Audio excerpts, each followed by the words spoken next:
We allow ourselves to see others as they are. There is kindness.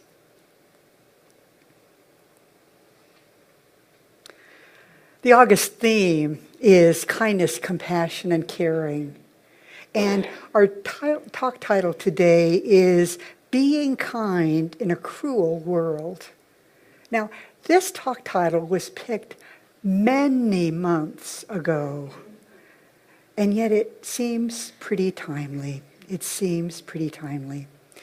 Reverend Michael Beckwith, who is a well-known author and speaker and the founder of the Agape Church in Los Angeles, has said that it seems that the world has taken a nightmare pill. A nightmare pill.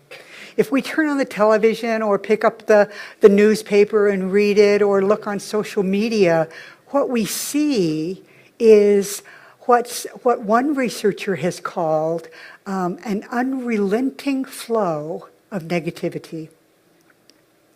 And this constant barrage of negativity has certainly affected people. People just seem to be more hopeless, thinking that the world is a dangerous and a cruel place. But we're religious scientists. We know that there is a higher truth. We know that there is more to life than that. We know that there is a greater possibility. We also know that it's done unto us as we believe. So what we buy into, we get to experience. Humanity is at a critical juncture, and I think it's time for those of us who are conscious, who are aware, who are awake, to remember and live the truth of our wholeness, our oneness, our kindness, our peace, and our joy. And this is something we can do. Often we wonder what we can do, but this is something we can do, living our truth. Margaret Mead said, "Never doubt that a small group of thoughtful, committed citizens can change the world. Indeed, it's the only thing that can." Now, I love these words written by John O'Donohue and shared by dailygood.org.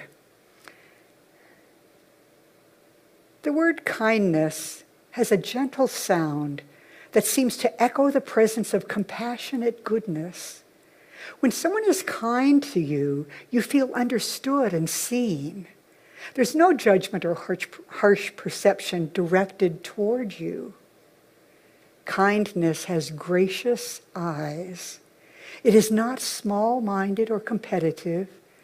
It wants nothing back for itself. Kindness strikes a resonance with the depths of your own heart. It also suggests that your vulnerability, though somehow exposed, is not taken advantage of. Rather, it has become an occasion for dignity and empathy. So think about kindness for a moment. Remember a time that you experienced kindness. Maybe someone did something kind for you, listened to you, or gave you money when you needed. Maybe it's something that you did, some kindness, some time that you reached out. Maybe to stand up for someone who was being bullied, or to offer help when it was needed. Or maybe it was just observing kindness, for that too is amazingly powerful. Maybe you had a chance to experience someone else's generous and kind act.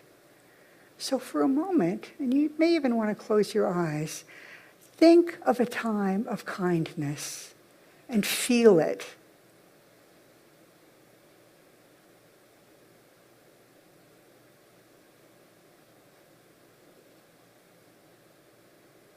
Kindness.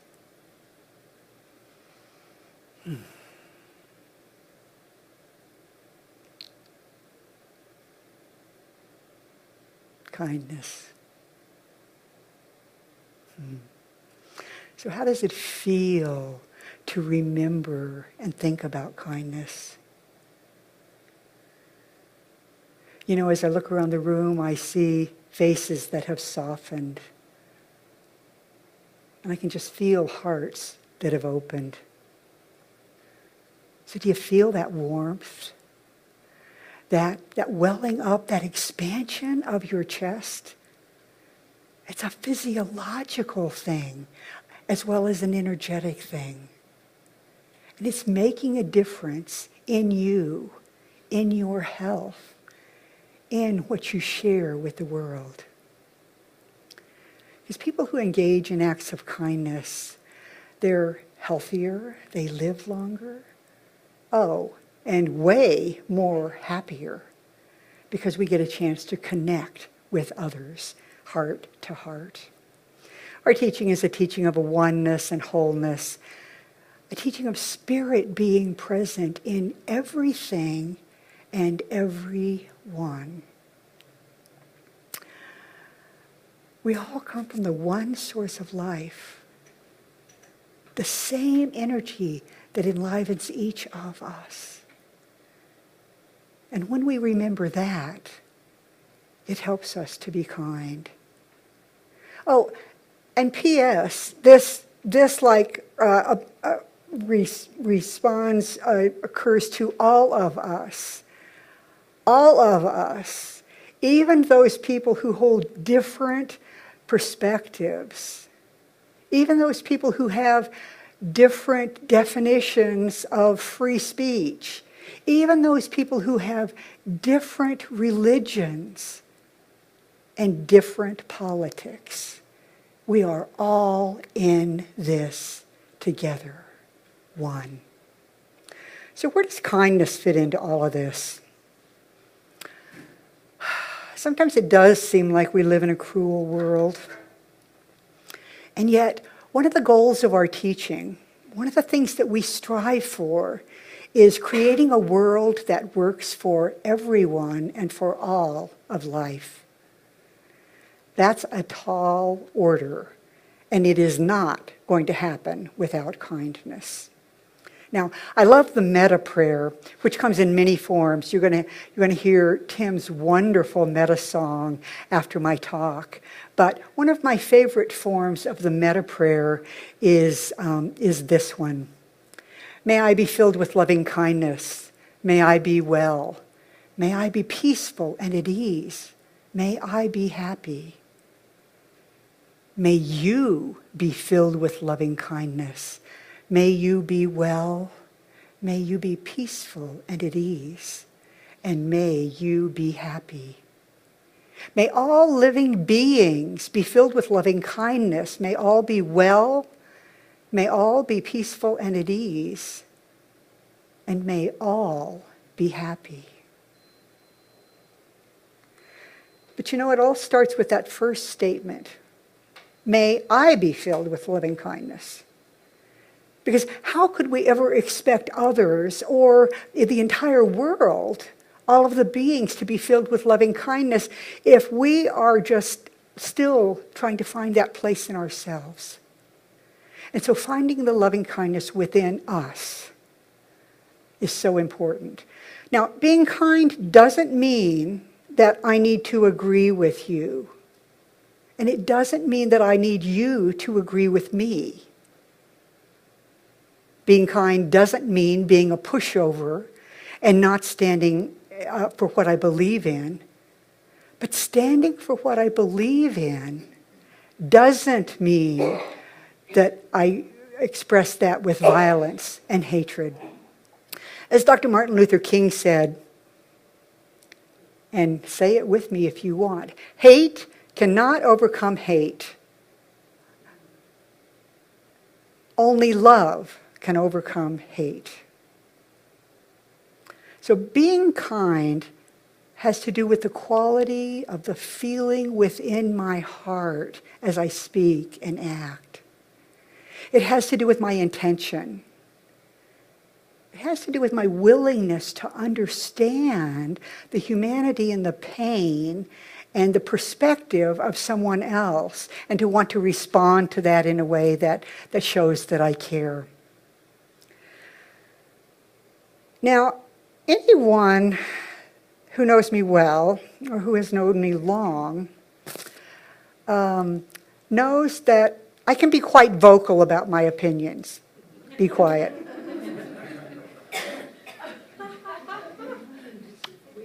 I am guilty of having tried to convince people that my way is best, that what I think is right. Now, has anyone else ever tried this? Oh, okay, only one. She had, okay. Only, so there were three of us, and well, we don't need to keep counting. I have yelled, I have screamed, I have marched and protested. I have come up with amazingly logical arguments. But I have to admit, I've also, though I'm very sorry for it, I have also been guilty of claiming that others are uneducated, stupid, because they didn't believe the way I did. So tell me, do you think it worked?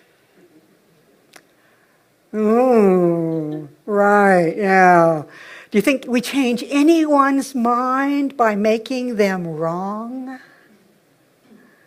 Do you think we help to create a world that works for all by trying to force our opinion on others, or by hating those who hold opinions that are different from ours? What if we did loving kindness instead? Now, kindness, like love, isn't just a feeling. It's a skill. It's an ability. It's something that we can practice and nurture in our own lives and in the world. And being kind is really about being. It's the way we are being, with our consciousness open to others, with our consciousness open to doing what is right in the world, to doing what supports others and shows that we care. It's about responding from love instead of hate, having compassion. It's about the golden rule. Do unto others as you would have others do unto you. If the whole world practiced that, wouldn't it be amazing? Now, children are naturally kind. And I'm reminded of a 4-year-old boy who lived next door to an elderly gentleman who had just lost his wife just fairly recently. And one day, the little boy noticed that his neighbor was crying. And so he went over, went into the garden, just went right up to the man, snuggled up on his lap, and sat there. Now later, the mother of the little boy was curious, and she said, "What did you say to the neighbor?" And he said, "Nothing. I just helped him cry." Sometimes kindness is just helping someone cry. And then we often, or sometimes, think of teens as being whoops, I am like in the wrong place. Sorry about that. That we often, or sometimes think of teens as being relatively self-centered. That's not necessarily the case. This is a picture of Megan Vogel, who is helping a runner who has fallen in a race. Megan was a runner for West Liberty Salem High School, and in this particular track meet, she won the 1,600 meter title at that track meet. But what she did in her next race was really most remarkable. The next race was the 3,200 meter race, a long race. And with only about 20 meters left, a girl from another school collapsed in front of Megan. Now, rather than run by her and get to the finish line, Megan helped the girl to her feet. She helped her across the finish line, even making sure that the girl who was injured crossed the finish line first. Kindness. Kindness. And now this slide. This is Darrell Davis. Someone else I want to tell you about because he knows a lot about the power of friendship and kindness. And I thank you for posting this on the website or on Facebook because it's a great story. Now, there are many headlines in the news today about fighting white supremacy and the Ku Klux Klan with violence. But decades ago, 58-year-old blues musician Darrell Davis learned the most effective way to get a Klansman to give up his hood. Friendship. Darrell has a unique hobby. In his spare time, he befriends white supremacists. Lots of them. Hundreds of them over the years. He goes to where they meet. He meets them at the rallies. He dines with them in their homes. And he gets to know them because in his words, how can you hate me when you don't even know me? Look at me and tell me to my face why you should lynch me. He's also a collector of KKK robes and hoods. He collects them as souvenirs when KKK members decide to give up on racism because of his friendship. Here's what he has to say. It's a wonderful thing when you see a light bulb pop on in their heads, or they call you and tell you they're quitting. I never set out to convert anyone in the Klan. I just set out to get an answer to my question. How can you hate me when you don't even know me? I simply gave them a chance to get to know me, and I treated them the way I wanted to be treated. They come to their own conclusion that this ideology is no longer for them. He goes on to say, I'm often the impetus for coming to that conclusion, and I'm very happy that some positivity has come out of my meetings and friendships with them. Friendship. Kindness. It's magic. So since we're talking about kindness, I thought I'd share 5 suggestions from the book Random Acts of Kindness. You might want to try some of these, or they might just tickle your imagination to let you know some way that you can offer kindness in your unique way. So number 1, spend a half hour in a hospital emergency room and do one act of kindness that presents itself. Number 2, the next time you speak with someone, listen without expecting anything. Listen deeply. Number 3, write a note to the boss of someone who has helped you, thanking them for having such a great employee. Number 4, and this is something we can all do. Take the opportunity in conversations with friends to tell them about kindnesses you have experienced and ask about their experiences. Because just talking about acts of kindness puts that energy out in the world that needs it so much. Number 5, let the person in the line at the grocery store go ahead of you. So just some ideas. Because in moments when the world seems cruel, it's incumbent upon us to be kind, to live from that space of divinity that is within us, so that the people that we see, the people that we interact with, can see that reflected and know that they too have that divinity. So I invite you to stand for compassion and kindness. I invite you to remember that kindness is contagious. Every act of kindness, whether you're the giver, the receiver, or even just an observer, helps to create a world that works for everyone. And here's an affirmation that you may want to use in the coming week. I am the kindness I wish to see in the world. Say it with me. I am the kindness I wish to see in the world. Once more. I am the kindness I wish to see in the world. Now, as we close, I invite you to take in these words from the book, The Random Act of Kindness. All of you here have loved someone, have done someone a kindness, have healed a wound, have taken on a challenge, have created something beautiful, and have enjoyed breathing the air of existence.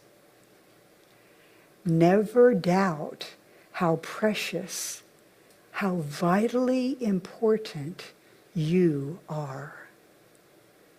Every moment you make a difference. So today, appreciate yourself as a random act of kindness. Let's take that into prayer.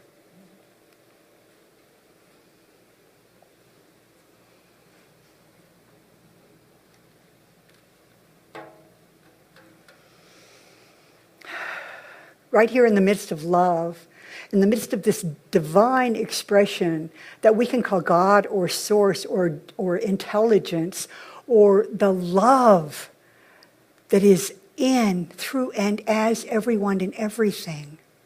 Right here and right now, we open our hearts to kindness, to the kindness that will come to us and the kindness that we get to share with others. And so I absolutely know for each one here that as we go into our week, we remember, we notice the opportunities for kindness. We notice when kindness is done to us.